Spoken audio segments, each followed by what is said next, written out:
I've been fortunate enough in my career to talk to some really smart people. Today's conversation is with Juan Fernandez. And I met Juan a few years ago when he was with Super Ops, and I couldn't resist the opportunity to chat with him while we were at PAX 8 Beyond for a little bit. So here's our conversation about his vision of the future of MSPs. Juan, thanks for hanging out with me for a little bit this morning. We had a great conversation yesterday. I got to know you a couple of years ago, really, and it was cool because I went to one of your events and I was like, I need more of Juan in my life, right? Because you and I have a very similar message, right? Yeah. We care all about helping the MSP, right? That's kind of how we operate, because we figure if we do that, good things happen, right? Yeah, and I've always said, when I was starting out, there were so many things that I didn't know, right? I'd been in a number of industries, and when I came in, I thought, hey, well, I'll go to these things and I'll share what I'm doing and see how it works. And it's kind of interesting because people looked at me weird, like, why are you telling us what you're doing? We're not going to tell you what we're doing. Is that what you're hoping for? And I was like, that's weird. Like, why wouldn't that be the case? So as we were growing and sharing my younger years, I just look back at those moments and say, what did I need?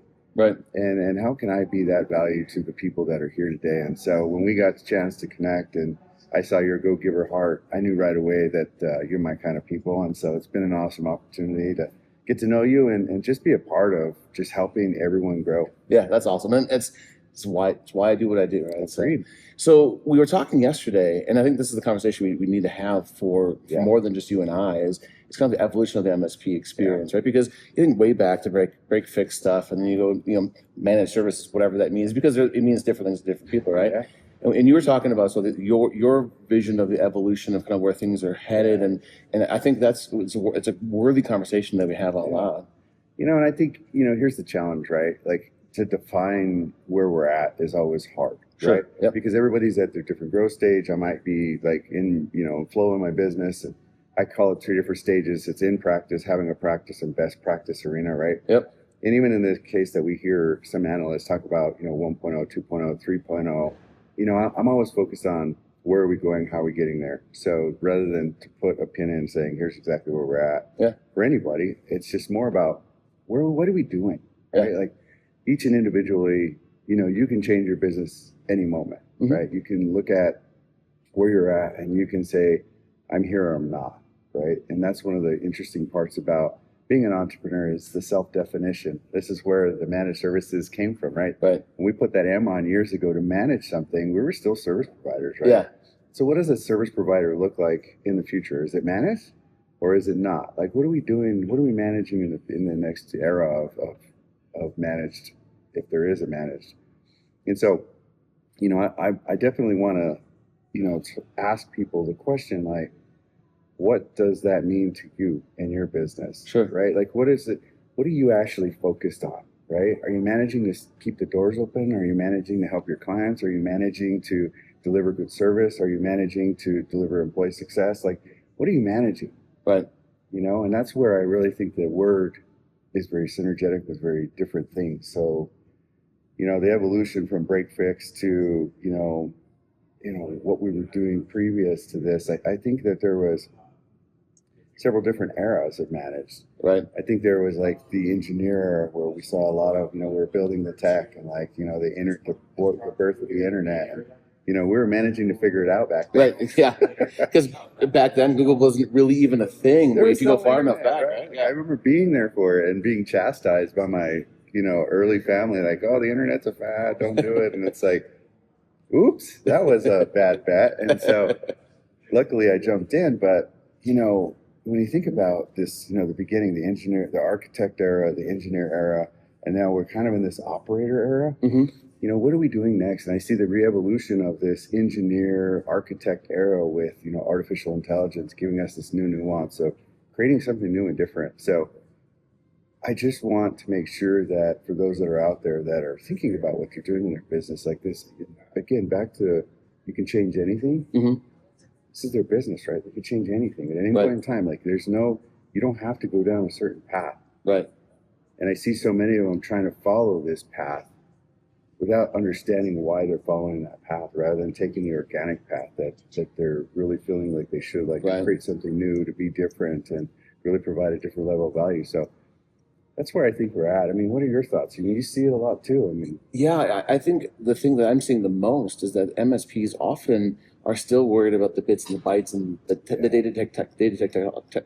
day-to-day technologies. Try and say that fast this morning, early in the morning, and and when you think about that, and you're stuck in the all of the technology side of the world, you don't ever move past that, and so you become the computer fix-it person, right? And it's still, and then it becomes a commodity, right? And the thing that I'm running into, and I'm trying to advise everybody I'm talking to, is that you need to elevate beyond that. You need to be able to be more of a business consultant than a technology person, right? Because if you understand the business and you're good at the business, the technology stuff is easy. We're all nerds. We can figure that out kind of on the fly whenever. It takes a different type of role, different type of mindset to be able to drive the business conversation, because it's hard to get to the AI conversation with your clients if you can't understand their business, because otherwise AI is just a tool that maybe you can get some better writing done or whatever, right? I agree. You know, and I would ask this question, right? Is there self-inflection moments along this journey? And, you know, one of the things as I was building my first business, my first MSP, you know, I realized, what is this weight? And when you ask yourself the question, like, what's weighing me down? The interesting thing is that the thing you think that's helping you the most is actually bearing you the furthest. Sure. You know, we talk about working on your business and not in your business. And when you think about the thing that's bearing you in your business might be the tools you use, right? Like that literally just like saturates all your time and like drains your life force. Yeah. And so when you stop to think, what is it that I'm doing? You know, because I've had a lot of people say, dude, how did you jump? How did you get from tech and engineer to like a business operator? And I say, I stopped doing the things that were making it noisy. And I meant that, right? So like, you know, problem operation, it's not what I do. Right. Business operation, that's what I do. Profit operation, that's what I'm going to drive, right? And when I start to shift my mind into focusing on those things and moving away from the things that were holding me back, it's very interesting because we talk about this business operation as a service model. Like, how do I get to this place where I'm having those meaningful conversations? It's the journey, right? As I was walking through that and going and building the process to clean things up, I was explaining it to my customers, like, you know, here's what I found in my business that was really sticking me behind. Like, I see this with your business because you're doing that with the same things. Like, you're not doing what you love, you're doing all the other stuff. Right. And that's really like, how does that make you feel? Because it made me feel weird. Right. And that connective tissue was how I was winning more deals, because I was becoming more real and sharing these real life examples of how to actually grow and develop my business. And then as I was creating those processes to deliver their success, they were like, dude, I need more of this. Right. And I'm like, you know what's crazy is that I thought the companies that I was doing business with actually knew what they were doing. Yeah. And come to find out, they didn't, bro. I was like, it was the biggest freaking mind-blowing moment for me. I was like, oh shit, none of us know what we're doing? Right. Hold on a second. I thought it was just me, right? I thought I was on this alone. So like, as I embraced it and I brought all my customers in, I was asking questions like, hey, how are you doing this in your business? They were like, we're not, Juan. Right. Like, we didn't know that you could do something like that for us either. And I'm like, well, technically I can't, but my process gets you there. Right. And that's why I think, you know, when you think about having these conversations, it's like, it's the journey. Right. It's the entrepreneurial journey. Like, how do we actually grow and scale a business? And paying attention to that, you just said it a minute ago, we're smart people and we can figure it out. Mm-hmm. Like, all of us, it's funny because the more MSPs that I talk to, you know, I always say, hey, let's go through your, like, what you do. And we'll go in and I'll start on a whiteboard with blank, nothing. And I'm like, go. And they say, what do you mean go? Yeah, you got a new customer, what happens? And it's so funny because, like, Chris, okay, so we got a new customer. All right, cool. Do we like them or do we not like them? I don't know what happens. Like, they're like, okay, well, Chris runs and Marty jumps behind the couch. Mike takes 4 days off. Like, everyone just scatters, and I'm like, why? And it's like, because we don't know what it is. Right. And again, back to that process, because and that's where we talk about like employee success, like manufacturing employee success. It was so weird that as I was bringing new customers in, I paid attention to what the staff was doing, and we go through the process, like how it was making them feel. And because we didn't have a clean process, very, very, very early days, I mean, like year one, it made our staff feel weird. Right. And so, like, when you're thinking about that, like, the more I made them happy, the more they made the customers happy, and the more the customers were excited about their service, and the more that I was actually making money. Right. So, and I was able to pay them raises because they always wanted more money. Right. Right. Well, and when you make the customer happy, they give you referrals, right? And the referrals become the lifeblood. You know, one of the things I was thinking about as you were kind of walking through that, one of the things I was fortunate to do in my most recent MSP experience was I got sent on some sales calls. Yeah. And I'd sit down with the person and they said, well, I bet you want to know about, computer counts and employees. I'm like, no. I mean, sure, but like that's not the important part. I want to understand you. I want to understand your business. I want to understand where the bottlenecks are. I want to understand how you make money. Because if I understand how you make money, then I can help you make more money. Absolutely. And reduce some of your risk and like make things more efficient through the use of technology. Yeah. But that part's the easy part. Like I've been doing that for decades. Like it's and things are going to change. But we'll figure that part of it out. But help me understand about your business, and you can see their mindset shift, and they go, oh, I'm gonna have a conversation about this. I'm not talking to a nerd. I am a nerd, but it's more about understanding the business nerd more than tech stuff. It's super summits and the events that we've done over the years and places that I've spoken. One of the things that I love to really work with folks on is giving the analogy of a doctor. And when you think about this, if you go to a doctor, right? I talk about pain and pressure. Why do people do the things they do? What is the science behind sales? And I always start off with, if you walk out with a no, it's because you brought it with you. Right. And every sales room I say that in, man, that's the first thing I say. And they're like, oh, we're going to get that guy after this for sure. Like, really, that's what you start off with? And I'm like, well, hold on. Let's go through this. Let's go no hunting. And interestingly enough, when you think about the no's that you get, and the first no, because you just talked about, like, a lot of MSPs jump into their, what do I do? Mm-hmm. Like, oh, let me talk about me. The first no you get in sales is no, I don't KNOW. So that's why you land up. It's a hidden no. Right. I don't know you. So since I don't know you, you talk too much. The first thing you do is you think you need to tell them about you. But there's a very different way to approach that. Mm-hmm. You could send them information before. You could, send them your website. Ask questions about, hey, how'd you find out about us? Why did you choose us? Like, there's just a very different approach there so that it's not about you. And I love the approach that you take there, because as soon as you start focusing on their success, that's when it really shifts. But your internal process has to align with that. Oh, for sure. Because if you can't do that, like, that's where everyone can fake that. I've seen it a lot. Yep. They'll go out and try to be like, okay, well, what about you? And it's like, okay, dude, hold on. Or lady. Think about dating. Mm-hmm. And I don't know, I've been married 30 plus years, and my wife's I'm not far behind you either. She's like, how do you have all this dating advice? Like, who the hell? You had one girlfriend and then me. Like, I don't understand how you talk about this dating thing. And then you wrote books about it. Like, what is this? And I don't mean physical dating, I mean a customer relationship. Yep. And I just related to that because it's easy. And if you think about, like, just the psychology of what I'm about to say, this is really what I'm trying to get at.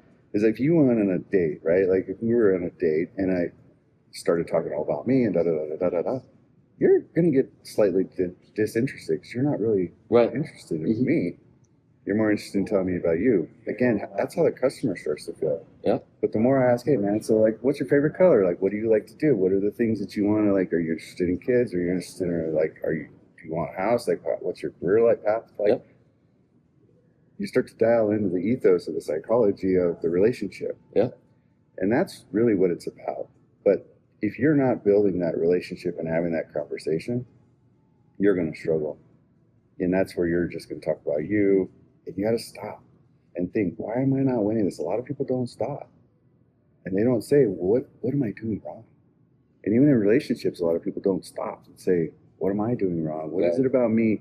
Where is it? And that's where I went to talk about no hunting. It's like, why did I get that no? Let's go through this. And I'm like, okay, well, I should shut up. If I don't want to talk, what should I do before that? Sure. Maybe I should send them information so that when I come in, I just ask them questions like, do you know about me? Like, do you like me? And do I like you? Like, you know what I mean? Like, you're a business partner, man. Right. Like, first thing that people talk about this all the time is they buy trust. Yeah. Do I trust you? okay, do you have an effective service that can deliver what I need, Mm-hmm. focus on my profitability, Mm-hmm. deliver productivity, and help me run my business?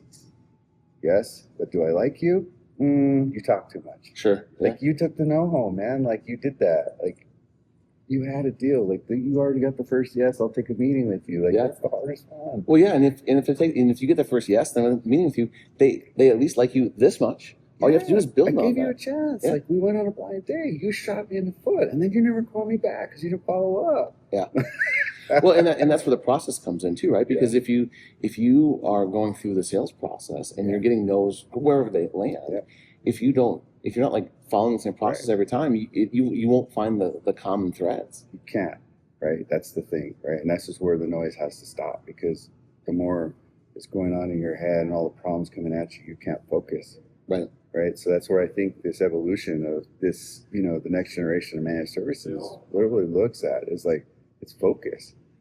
I think if anything I see coming next is, this era of noise removal, which I think is going to be really good for us, Sure. to be honest with you, so that they can focus more on, their customer, and they're getting closer to them like we wanted to begin with, right? Like, we all got in this because we're people, regardless of whether or not we're nerds in the back end. We do like serving others and being, that helping agent to get you to, fix the thing that you need. I really see us on this next journey really doing some really cool stuff, but I am looking forward to the noise reduction so that we can really focus on the things that matter and really start to dial into this conversation that we're talking about, because that's going to be the next generation of value, is the relationship. Yep. It's not going to be the tech. Right. The tech's going to eat us for lunch. Exactly. We need to make sure that we have those relationships signed, sealed, delivered, and in some cases married. Yeah. It's not just dating anymore. So awesome. So I know that lots have changed in your world, and I'm going to give you just a quick chance to just plug what you got going on, because I think it's worth, at least for people to understand where you're headed. And I know you have a press release recently and all that stuff, but tell me a little bit where you're headed and what you're doing. I think the biggest thing for me is, one of the things that I'm interested in is always helping MSPs move forward. Mm-hmm. I didn't see enough of that. Right. I see a lot of things that are happening to a lot of great people and a lot of friends, and as they're looking for what's next for them, maybe it's an exit in some aspect. And one of the things that challenged me, ever since I started seeing it years and years ago, when it started to take real, like, latching on to really, this consolidation aspect, is I don't see a lot of smiling faces on the other end. Right. And I don't see those folks back after. And, I feel like this is a community, right? We've stuck around here.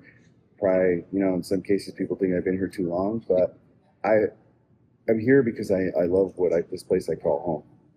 And giving back and really helping others try to figure out how to be better is really a core thread for me. Sure. And so I didn't see enough of that. And so I decided, well, Juan, you've done this the whole time. And if you want to be the change, see the change you want, and be the change, bro. And so I decided to come in and help MSPs and acquire them, but take them and grow them, and show them what it could look like true success, and actually not, just stick around to help others. And that's the little cool thing about what we're creating is a culture-led MSP or, future service provider model. And so it's just really fun and exciting. A lot of great folks are in with us on this journey, and, we're just really proud of just being able to help. But our primary objective is to take and transform into this future service delivery product model, or company, if you will, and just demonstrate what's possible. Sure. I don't think there's a lot of people saying, how do I do it? And it's like, okay, come here, let me show you. Come get in the car, try this out, and slam the gas. And a lot of people are talking about this new future with the agentic, and it's got employees and staff and people. I had a big conversation with a lot of the employees of the companies, and I was like, our job as a definition of success is three things etched in the mast of our ship.